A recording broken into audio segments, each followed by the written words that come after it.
ಸ್ವಯಂಪಾಕ ಅಭಿಮಾನಿಗಳಿಗೆ ಸ್ವಾಗತ. ನಾನು ಈಗಾಗಲೇ ಕಡಲೆ ಹುಳಿ ಮಾಡೋದು ಹೇಗೆ ಅಂತ ಹೇಳಿ ತೋರಿಸ್ಕೊಟ್ಟಿದ್ದೀನಿ. ಇವತ್ತು ಕಡಲೆ ಪಲ್ಯ ಹೇಗೆ ಮಾಡೋದು ಅಂತ ಹೇಳಿ ತೋರಿಸ್ಕೊಡ್ತಾ ಇದ್ದೀನಿ. ಕಡಲೆನ ವರ್ಷಕ್ಕೆ ಒಂದ್ಸಲನಾರು ಬಳಸೋದು ತುಂಬಾ ಒಳ್ಳೆಯದು. ಬೇಕಾಗುವ ಪದಾರ್ಥಗಳು: ಕಡಲೆ ಅಂದ್ರೆ ಬ್ಯಾಂಬೂ ಶೂಟ್ ಅಂತಾರಲ್ಲ ಅದು, ನಾನಿಲ್ಲಿ ದೊಡ್ಡದನ್ನು ತಗೊಂಡ್ಬಂದಿದ್ದೀನಿ. ಹಸಿಮೆಣಸಿನ್ಕಾಯಿ 5 ಇಟ್ಕೊಂಡಿದ್ದೀನಿ. ಇದಕ್ಕೆ ಖಾರ ಚೆನ್ನಾಗಿ ಹಾಕಿದ್ರೇನೆ ಪಲ್ಯ ರುಚಿಯಾಗಿರುತ್ತೆ. ಕೊತ್ತಂಬರಿ ಸೊಪ್ಪು ಸ್ವಲ್ಪ, ಕರಿಬೇವಿನ ಸೊಪ್ಪು ಸ್ವಲ್ಪ, ಉಪ್ಪು ರುಚಿಗೆ ತಕ್ಕಷ್ಟು. ನಾನಿಲ್ಲಿ 1 ಟೀ ಸ್ಪೂನ್ ಇಟ್ಕೊಂಡಿದ್ದೀನಿ. ಲಿಂಬೆಹಣ್ಣು 1, ರಸ ನೋಡಿ ಹಾಕೊಳ್ಳೋಣ. ತಾಜಾ ತೆಂಗಿನಕಾಯಿ ತುರಿ ಹತ್ರ 1/4 ಕಪ್ಪು, ನೀರು 3/4 ಕಪ್ಪು ನೋಡ್ಕೊಂಡು ಹಾಕೊಳ್ಳೋಣ. ಈ ಕಡಲಿನಲ್ಲಿ ಈ ಕೆಳಭಾಗ ನೋಡಿ ಮೆತ್ತಗಿದೆ, ಅಂದ್ರೆ ನಿಮ್ಗೆ ಹೀಗೆ ಮುಟ್ಟಿದ್ರೆ ನೋಡಿ ಗೊತ್ತಾಗುತ್ತೆ, ಉಗುರು ನಿಮ್ಗೆ ಒಳಗೆ ಹೋಗ್ತಾ ಇದೆ. ಈ ಮೆತ್ತಗಿನ ಭಾಗನ ಹೆಚ್ಚಿ ತೆಕ್ಕೊಳ್ಳೋಣ.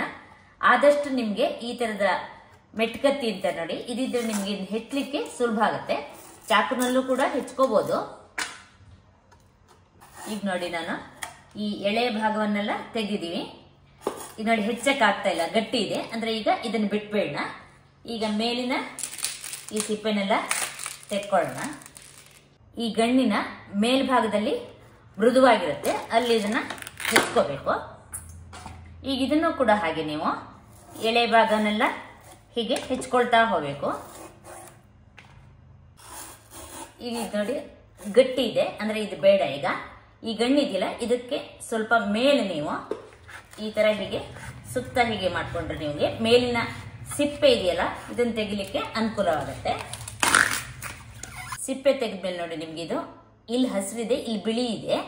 ಈ ಬಿಳಿ ಇರುವಂತದ್ದು ಎಳೆಯಾದ ಭಾಗ. ಇಲ್ಲಿ ನೋಡಿ ಇದನ್ನ ಕತ್ತರಿಸಿ ಇದನ್ನು ತೆಕ್ಕೊಂಡ್ಬಿಡಿ.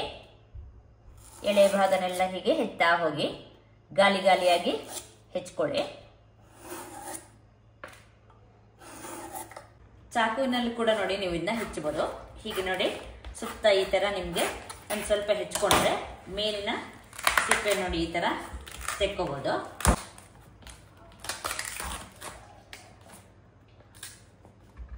ಈ ತರ ತೆಗೆದ್ಮೇಲೆ ಇದನ್ನೆಲ್ಲ ಸ್ವಚ್ಛ ಮಾಡಿಕೊಂಡು ನೋಡಿ ಈ ತರ ಎಳೆ ಭಾಗ ಬಂದಲ್ಲಿ ನೀವು ಇದನ್ನ ಹೆಚ್ಚಬೇಕು. ಮೇಲ್ಮೇಲ್ ಬರುತ್ತೆ ನೋಡಿ ನಿಮ್ಗೆ ಈ ತರನೇ ಹೀಗೇನೆ ನೀವು ಕಟ್ ಮಾಡ್ಕೊಂತ ಬರ್ಬೋದು. ಗಟ್ಟಿಯಾದನ್ನು ಬಿಟ್ಬಿಡಿ. ಈಗ ಸಿಪ್ಪೆ ತೆಗಿತಾ ತೆಗಿತಾ ನೋಡಿ ನಾನು ಮೇಲಿನ ಭಾಗದವರೆಗೂ ಇದನ್ನ ಹೆಚ್ಕೊಳ್ತಾ ಬಂದಿದ್ದೀನಿ. ಈ ರೀತಿಯಾಗಿ ಹೆಚ್ಚಿದಂತಹ ಕಡಲೆಯನ್ನು ನೀವು ಒಂದು ಪಾತ್ರೆಯೊಳಗೆ ನೀರು ಹಾಕ್ಬಿಟ್ಟು ಅದರಲ್ಲಿ ನೆನೆ ಇಡಬೇಕು. ಕಡಿಮೆ ಅಂದ್ರೂ 2 ದಿನ, ಇಲ್ಲಾಂದ್ರೆ 3 ದಿನ ಇಟ್ರೆ ತುಂಬಾ ಒಳ್ಳೆಯದು. ದಿನನೂ ನೀವು ನೀರನ್ನ ಬದಲಾಯಿಸ್ತಾ ಇರಬೇಕು. ಮೇಲ್ಮೇಲ್ ಬರ್ತಿದ್ದ ಹಾಗೆ ನಿಮ್ಗೆ ಎಳೆಯ ಭಾಗ ಜಾಸ್ತಿ ಸಿಗುತ್ತೆ ನೋಡಿ. ಈಗ ಇಷ್ಟುದ್ದ ಸಿಗತ್ತೆ ಇದು.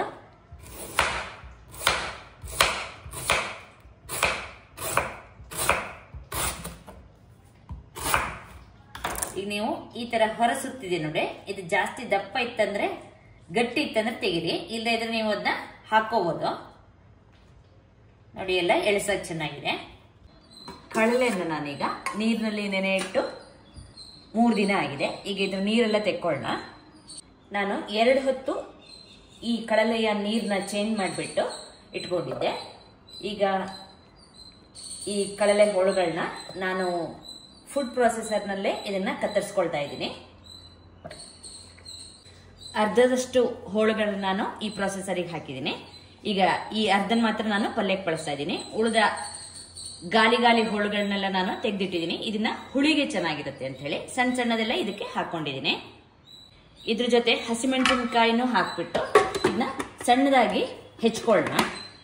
ಈಗ ಸಣ್ಣಕ್ಕೆ ನೋಡಿ ನಾನು ಸೌತೆಕಾಯಿ ಕೋಸಂಬರಿಗೆಲ್ಲ ಹೆಚ್ಚಿವಲ್ಲ ಆ ತರ ಸಣ್ಣಕ್ಕೆ ಹೆಚ್ಕೊಂಡಿದ್ದೀನಿ. ಇದನ್ನ 1.5 ಟೇಬಲ್ ಸ್ಪೂನ್ ನಷ್ಟು ಎಣ್ಣೆ ಹಾಕಿ ಕಾಯ್ಲಿಕ್ಕೆ ಇಟ್ಟಿದ್ದೀನಿ.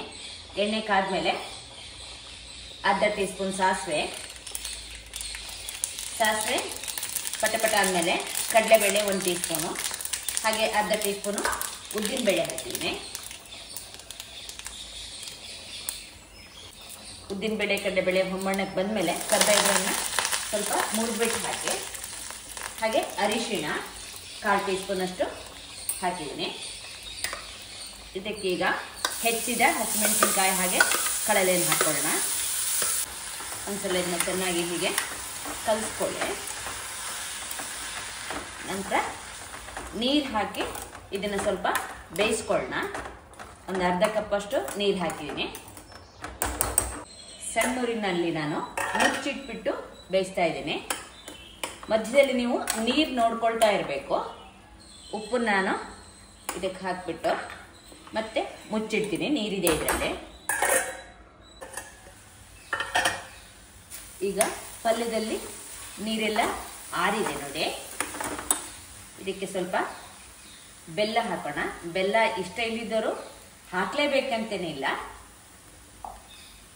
ಹಾಗೆ ಒಂದು 1/4 ಟೀ ಸ್ಪೂನ್ ಅಷ್ಟು ಸಾಸಿವೆ ಪುಡಿ ಹಾಕ್ತಾ ಇದ್ದೀನಿ. ಸಾಸಿವೆ ಪುಡಿನೂ ಹಾಗೆ ಹಾಕಲೇಬೇಕಂತದ್ದೇನೂ ಇಲ್ಲ. ಇದನ್ನ ಚೆನ್ನಾಗಿ ಸ್ವಲ್ಪ 1-2 ನಿಮಿಷ ಹುರಿಯೋಣ. ಈ ಕಡಲೆ ಇದೆಯಲ್ಲ, ಇದು ತುಂಬಾ ಉಷ್ಣ ಆದ್ರಿಂದ ನಾನು ಹೆಸರುಬೇಳೆ ಸಾರನ್ನು ಕೂಡ ಇದ್ರ ಜೊತೆನೆ ಸಾಮಾನ್ಯವಾಗಿ ಮಾಡ್ತೀನಿ. ಇಲ್ಲಾಂದ್ರೆ ನೀವು ಹೆಸರುಬೇಳೆ ಕೋಸಂಬರಿ ಅಥವಾ ಹೆಸರು ಕಾಳಿನ ಪದಾರ್ಥವನ್ನು ಮಾಡಿದ್ರು ಕೂಡ ಆಗತ್ತೆ. ಈಗ ನಾನು ಚೆನ್ನಾಗಿ 1-2 ನಿಮಿಷ ಹುರಿದಿದ್ದೀನಿ. ಇದಕ್ಕೆ ತೆಂಗಿನಕಾಯಿ ತುರಿ ಹಾಕಿ ಒಂದ್ಸಲ ಕೈಯಾಡ್ಬಿಟ್ಟು ಸ್ಟವ್ ಆಫ್ ಮಾಡಿ. ಸ್ಟವ್ ಆಫ್ ಮಾಡಿದ ಮೇಲೆ ಕೊತ್ತಂಬರಿ ಸೊಪ್ಪು ಹೆಚ್ಚಿದ್ದು, ಹಾಗೆ ಲಿಂಬೆ ಹಣ್ಣನ್ನ ನೋಡ್ಬಿಟ್ಟು ರಸ ಹಿಂಡ್ಕೊಳ್ಳೋಣ. ಚೆನ್ನಾಗಿ ಇದನ್ನ ಕಲಸಿದ್ರೆ ನಿಮ್ಗೀಗ ಕಡಲೆಯ ಪಲ್ಯ ಊಟಕ್ಕೆ ಸಿದ್ಧವಾಗಿದೆ. ಈ ಪಲ್ಯಕ್ಕೆ ನಾನೀಗ 3/4 ಕಪ್ಪಷ್ಟು ನೀರನ್ನು ಕೂಡ ಹಾಕಿದ್ದೀನಿ. ಈ ಪಲ್ಯ ಅನ್ನದ ಜೊತೆಗೆ ಕೊಬ್ಬರಿ ಎಣ್ಣೆ ಹಾಕೊಂಡು ತಿನ್ಲಿಕ್ಕೆ ತುಂಬಾ ಚೆನ್ನಾಗಿರುತ್ತೆ. ಹಾಗೂ ನೀವು ದೋಸೆ ಚಪಾತಿ ಕೂಡ ಹಾಕೊಂಡು ತಿನ್ಬೋದು. ನೋಡಿದ್ರಲ್ವಾ ಕಡಲೆ ಪಲ್ಯ ಹೇಗೆ ಮಾಡೋದು ಅಂತ ಹೇಳಿ. ನೀವು ಕೂಡ ನಿಮ್ಮ ಮನೆಯಲ್ಲಿ ಪಲ್ಯ ಮಾಡಿಬಿಟ್ಟು ನಿಮ್ಮ ಅಭಿಪ್ರಾಯನ ತಿಳಿಸಿ. ನಮಸ್ಕಾರ.